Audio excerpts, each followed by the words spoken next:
Assalamualaikum Bapak. Waalaikumsalam. Bagaimana kabar Bapak? Alhamdulillah sehat. Mohon izin, jadi kami ini dari calon guru penggerak angkatan 10 ditugaskan di dalam organisasi untuk mewawancari Bapak selaku kepala sekolah. Hal ini untuk memenuhi tugas kami di CGP itu. Kami ingin Bapak membagikan pengalaman dan ilmu Bapak kepada kami sebagai pemimpin pembelajaran, Pak. Ya. Bapak bersedia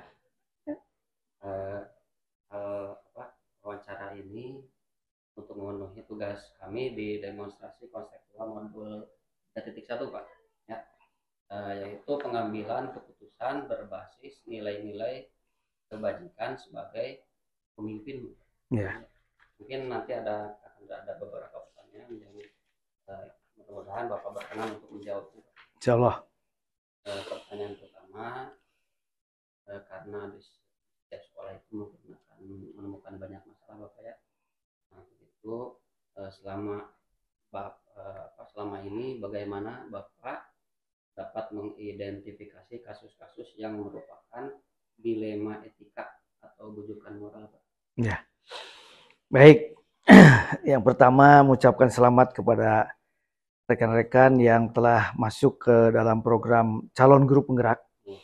Semoga bisa melaksanakan program tersebut dari awal sampai akhir dan menghasilkan suatu prakarsa perubahan yang bermanfaat bagi kemajuan sekolah. Amin. Kembali ke pertanyaan atau apa yang akan dibahas tentang dilema etika dan bujukan moral. Bukan hanya di sekolah, dalam kehidupan sehari-hari juga pasti kita akan menemukan suatu dilema. Suatu pilihan yang sulit untuk diputuskan. Karena mungkin itu sama-sama benar. Ya, sama-sama benar. Dan sama-sama penting juga. Nah, itu bukan hanya di sekolah. Hanya kita berbicara di satuan pendidikan, memang kita selama melaksanakan aktivitas kita, tidak jarang terjadi kita menemukan kasus-kasus dilema etika itu.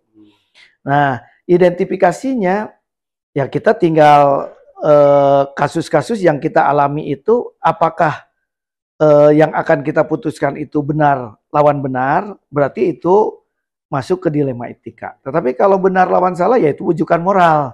Itu kan tinggal identifikasi dari kasus tersebut. Itu mungkin penjelasan yang pertama ya. Gitu.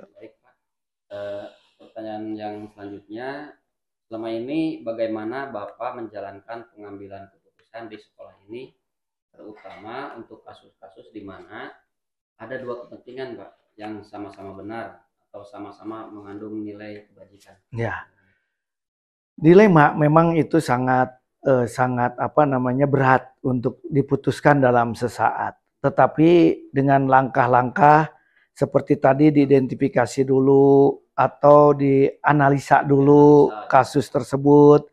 Kemudian setelah dianalisa kita kemudian berkoordinasi dengan beberapa orang yang terlibat dalam kasus tersebut yang dianggap akan memberikan pandangan dan solusi dalam pengambilan keputusan.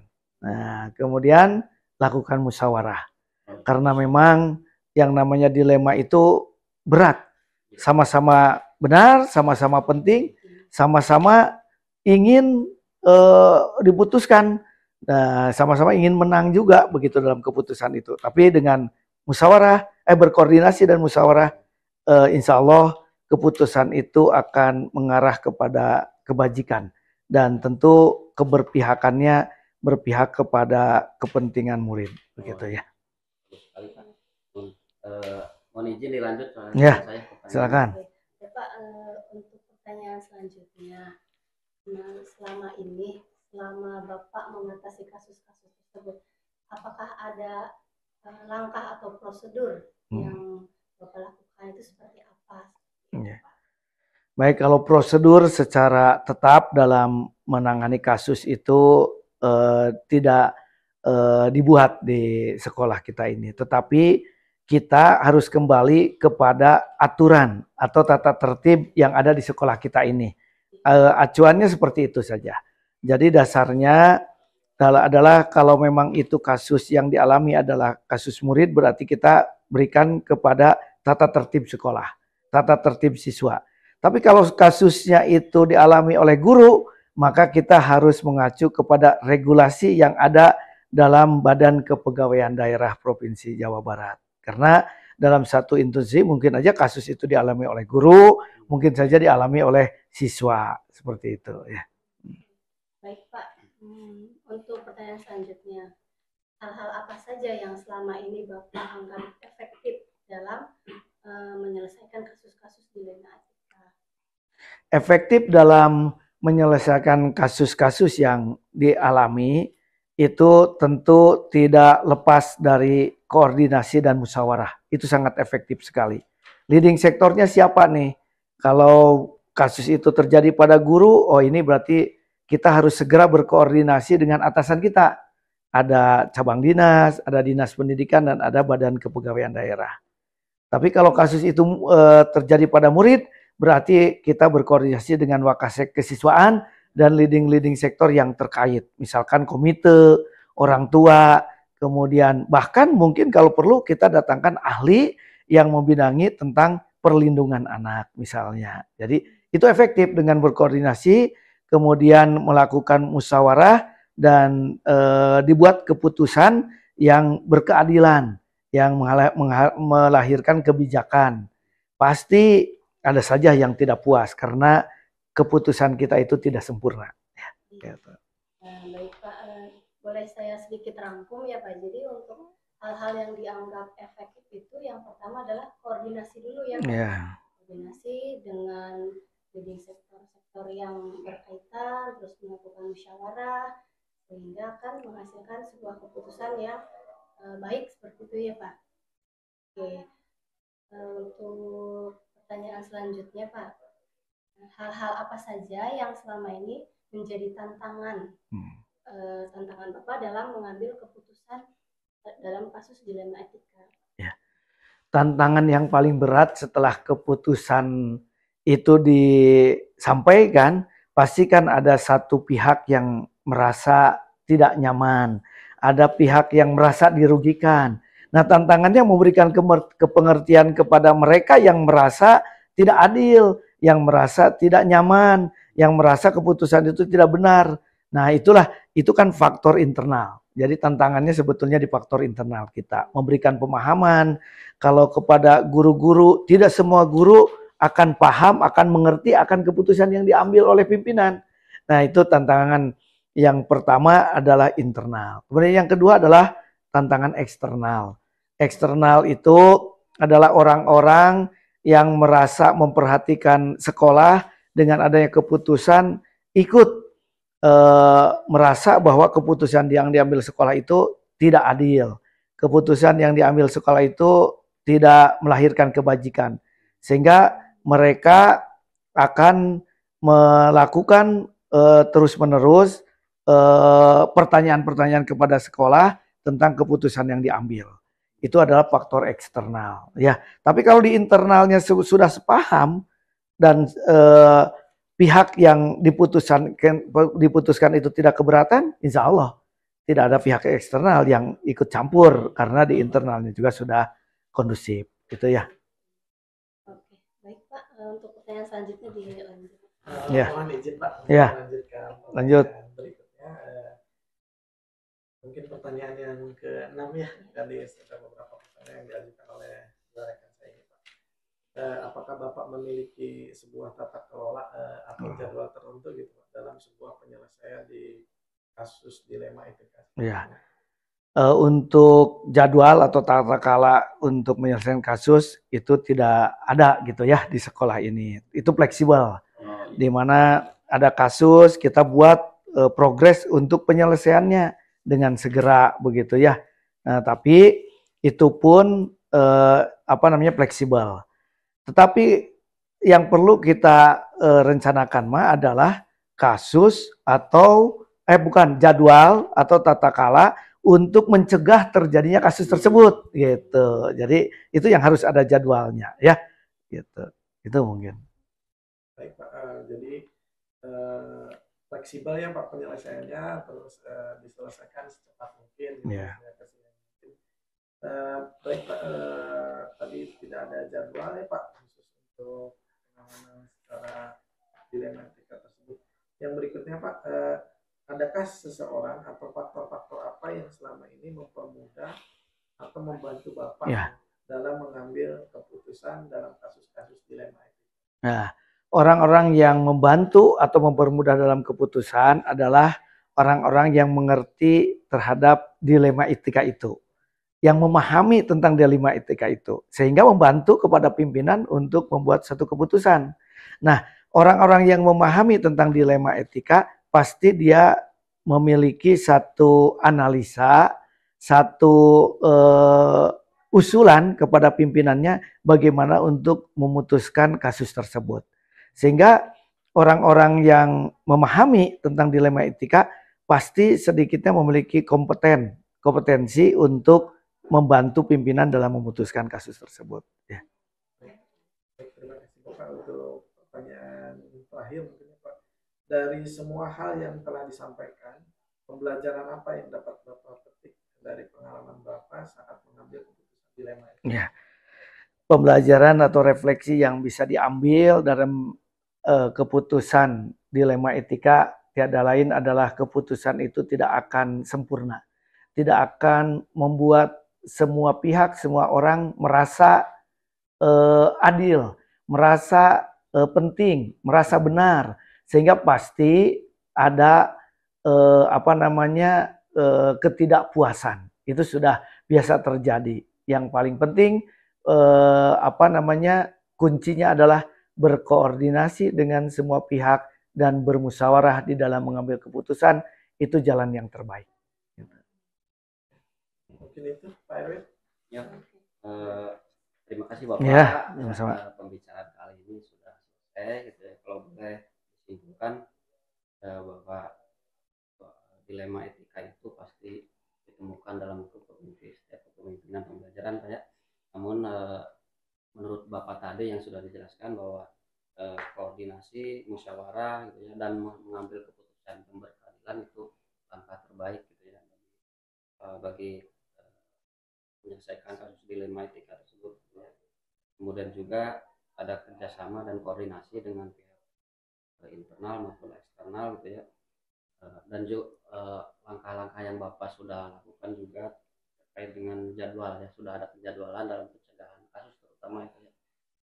Untuk kasusnya sendiri ketika terjadilah baru itu diselesaikan oleh Bapak secara fleksibel.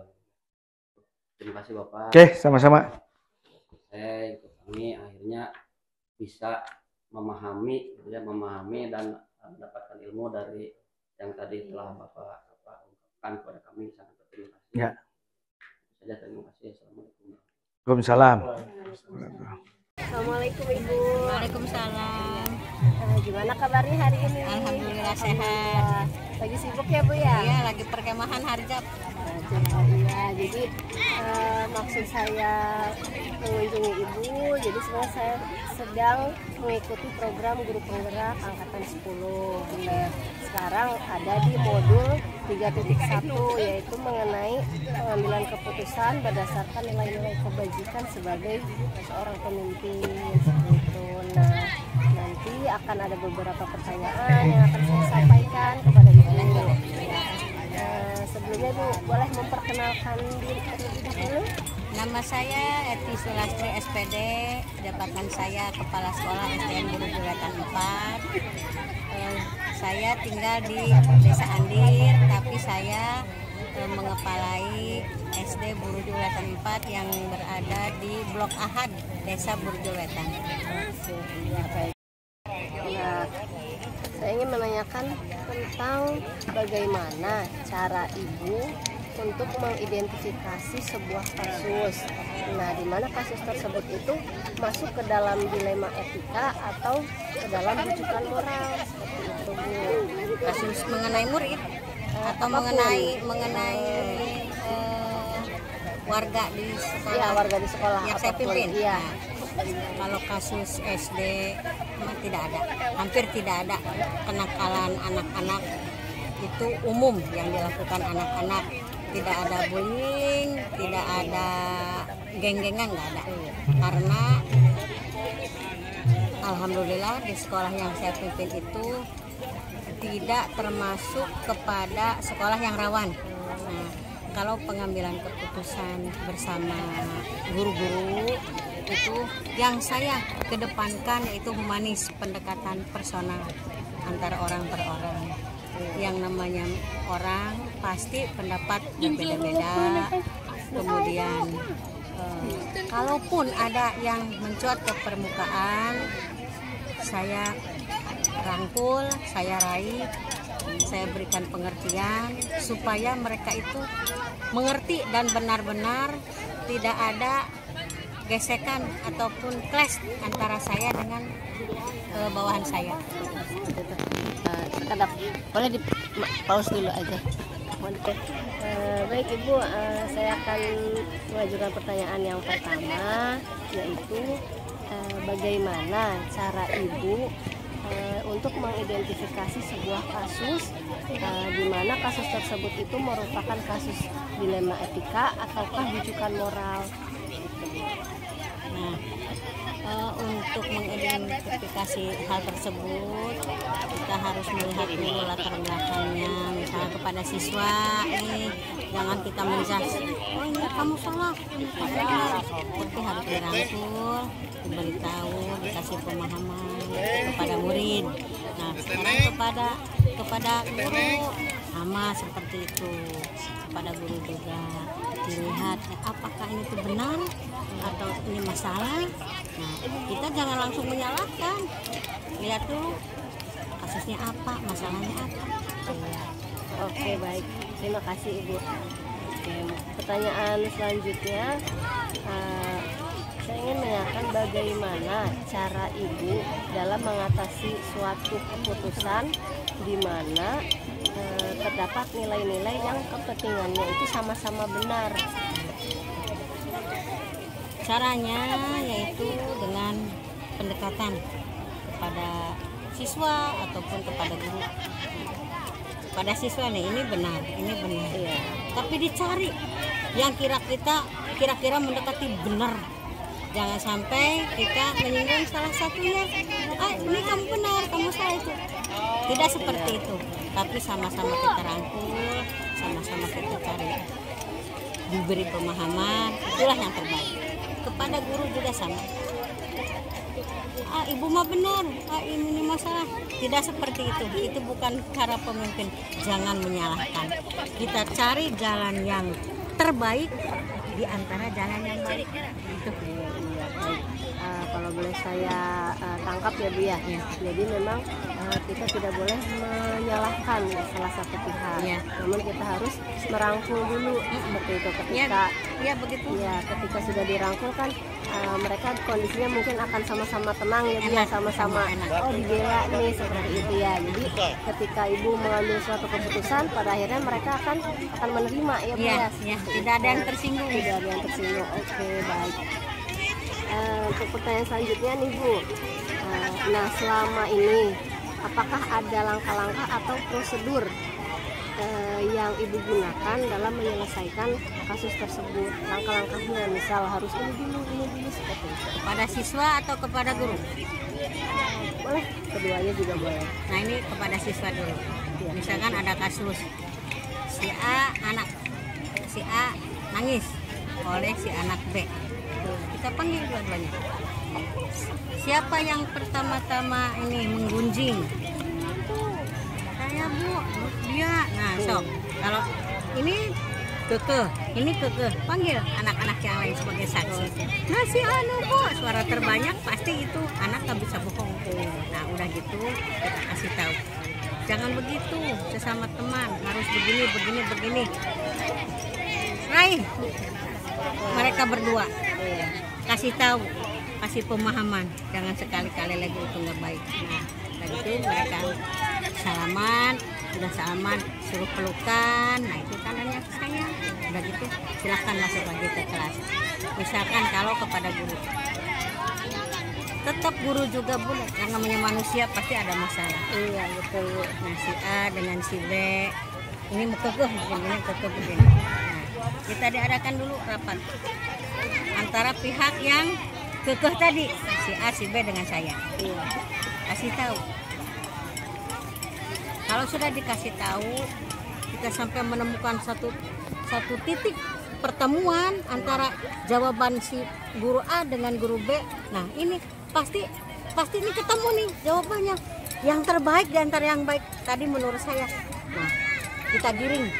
Kita kasih tahu, nah, pendapat ibu juga bagus, pendapat bapak juga bagus, tapi cuman cara penyampaiannya yang kurang bumbu kalau itu mah. Nah sekarang kan udah dibumbu ini sama saya, berarti ibu puas, bapak puas. Yuk kita sama-sama membesarkan sekolah kita, giring, didik, bina murid kita supaya menghasilkan sesuatu yang membuat SD kita ini bagus, ada nilai plusnya di mata masyarakat. Oke, iya baik ya Bu ya. Bagus sekali nih Bu langkah-langkahnya. Saya rangkum sedikit mungkin ya Bu. Berarti langkah pertama itu ibu itu mencari dulu permasalahannya atau melihat dulu nih, menggali dulu apa penyebab dari kasus-kasus tersebut. Nah setelah tahu penyebabnya, kemudian diberi pemahaman terlebih dahulu seperti itu. Iya, setelah diberi pemahaman akan menghasilkan sebuah keputusan yang baik di antara yang terbaik. Oke, baik Bu. Saya lanjut ya Bu untuk pertanyaan keempat. Nah, dari cara-cara yang sudah Ibu sampaikan tadi, adakah cara yang paling dianggap efektif oleh Ibu untuk menyelesaikan masalah-masalah kasus tersebut? Cara yang paling efektif mah dengan cara voting. Oh seperti itu Bu. Iya. Voting. Menurut saya mah Bu begini, menurut saya begini. Mana yang paling banyak nih? Iya. Yang mendekati. Oh berarti itu. Begitu. Kalau boleh lebih tahu nih Bu, kalau misalkan dalam kasus guru, apakah ada sebuah musyawarah terlebih dahulu dengan guru-guru di sekolah tersebut? Ya pasti ada musyawarah dulu. Yang pertama kita panggil ketua komite sekolah. Iya. Setelah ketua komite sekolah kita panggil orang yang tertua, yang dituakan di lingkungan sekolah. Nah setelah itu baru ngobrol dengan saya. Ini masalahnya. Kalau seandainya masalah itu sudah nyerempet ke hal-hal yang kira-kira merugikan sekolah, kita bertiga dulu. Nah setelah itu, setelah kita mengambil keputusan dengan guru-guru dirapatkan, ini ada penemuan masalah begini. Saya panggil ketua komite, udah saya panggil orang yang dituakan di sini. Bagaimana ini Bu, Pak? Masalahnya begini, keputusannya begini. Silahkan, misalkan ada yang kurang setuju dengan pengambilan keputusan saya dan orang tertua dan komite sekolah, silahkan kalau ada yang menambahkan atau ada yang mengurangi atau ada yang tidak puas atau ada yang puas atau yang setuju. Nah di antara itu sudah dirangkum keputusannya itu yang terbaik di antara yang baik. Nah itu betul. Bagus ya Bu ya, langkah-langkahnya ada proses musyawarah ya, terlebih dahulu. harus. Iya. Karena kan kita di sekolah juga mungkin banyak pihak ya Bu ya, dari pihak komite kan dari luar sekolah seperti itu ya, terus pihak guru yang dituakan seperti itu. Iya. Oke baik Ibu, kita lanjut ke pertanyaan selanjutnya. Kedap nih. Hal-hal apa saja nih yang menjadi tantangan dalam mengambil keputusan pada kasus-kasus dilema etika tersebut? Tantangannya, seandainya keputusan yang saya ambil itu tidak cocok di mata guru-guru, itu tantangan buat saya. Bagaimana nih caranya membuat tantangan itu menjadi keputusan yang baik? Itu yang susahnya, karena saya kan guru-guru di Guru Jabatan 4 kan ada 11. Jadi saya itu mengambil keputusan di antara 11 jawaban pikiran yang ada di guru-guru itu tersebut. Nah, Berarti ketika ada tantangan tersebut, ibu mau nggak mau harus meyakinkan kepada guru lain supaya menerima, ya Bu, menerima keputusan yang ibu ambil. Yang kira-kira rasional, yang kira-kira dimengerti, yang kira-kira simpel, supaya mereka itu tidak ribet mikir 2-3 kali. Oke, iya baik Ibu. Oke, pertanyaan selanjutnya Ibu, apakah Ibu memiliki sebuah tata kelola atau jadwal dalam sebuah penyelesaian kasus? Apakah akan langsung menyelesaikan di tempat ataukah memiliki jadwal untuk menyelesaikannya? Seperti apa bentuk atau prosedurnya? Kalau kasus mah nggak ada yang pernah kasus besar, nggak ada, cuma ya begitu aja lah, kenakalan anak, perbedaan persepsi di antara guru yang satu dengan yang lain. Kami di sekolah tidak memiliki jadwal karena tidak atau belum pernah menghadapi kasus-kasus yang kira-kira kasus yang besar, yang berat, yang melibatkan pihak-pihak, misalkan pihak RT atau kadus, ya pihak desa, belum pernah. Jadi kami tidak mempunyai jadwal ataupun prosedur karena belum pernah menghadapi kasus yang besar. Mungkin hanya kasus-kasus sederhana ya, kasus anak. Berarti diselesaikan secara langsung ya Bu ya, langsung hari itu juga. Oke, baik Ibu. Untuk pertanyaan selanjutnya yang ketujuh, adakah seseorang atau faktor-faktor apa yang selama ini mempermudah dan membantu Ibu dalam mengambil keputusan kasus-kasus dilema etika? Yang membantu saya guru yang dikeluarkan, ketua komite sekolah. Saya kalau menghadapi ada masalah di sekolah selalu berkonsultasi dengan ketua komite. Saya tidak bisa, saya tidak mengambil keputusan berdasarkan pribadi saya sendiri. Takutnya begini, betul menurut saya, salah menurut orang lain. Jadi saya selalu berkonsultasi dengan ketua komite sekolah. Untuk pertanyaan terakhir Ibu, dari semua hal yang telah Ibu sampaikan nih, pembelajaran apa yang dapat dipetik oleh Ibu berdasarkan pengalaman dalam mengambil keputusan dilema etika? Punten diulangi. Pembelajaran apa yang dapat dipetik dari pengalaman Ibu dalam mengambil keputusan dilema etika tersebut? Pembelajaran yang dapat saya petik kita tidak bisa menjalani atau mengambil keputusan berdasarkan ego kita, tidak bisa. Harus dengan bermusyawarah, berkonsultasi, melalui rapat, itu yang paling baik. Jadi tidak ada yang merasa tersisihkan, tidak merasa tersinggung dengan keputusan saya, karena keputusan yang saya buat itu berdasarkan musyawarah terlebih dahulu. Ya, luar biasa sekali ya Bu ya. Saya rangkum sedikit ya dari semua pertanyaan ini. Ibu sebagai seorang pemimpin sudah bagus sekali Bu langkah-langkahnya. Memang seperti itu yang sering diterapkan ya Ibu, karena ya, kita sebagai pemimpin akan menghadapi sebuah kasus yang kadang-kadang bikin kita bingung seperti itu, atau kita tidak bisa memutuskan hanya dari diri kita saja seperti itu. Jadi kita harus memang bermusyawarah dengan pihak-pihak yang mungkin itu terkait, atau pihak-pihak sekolah atau mungkin orang tua mungkin juga bisa dilibatkan seperti itu. Pokoknya intinya ketika menghadapi sebuah keputusan memang harus secara bermusyawarah, terus berkoordinasi, berkolaborasi gitu ya. Berbaris di Baik depan Ibu, mungkin sekian wawancara yang saya lakukan dengan Ibu. Saya ucapkan terima kasih atas waktunya.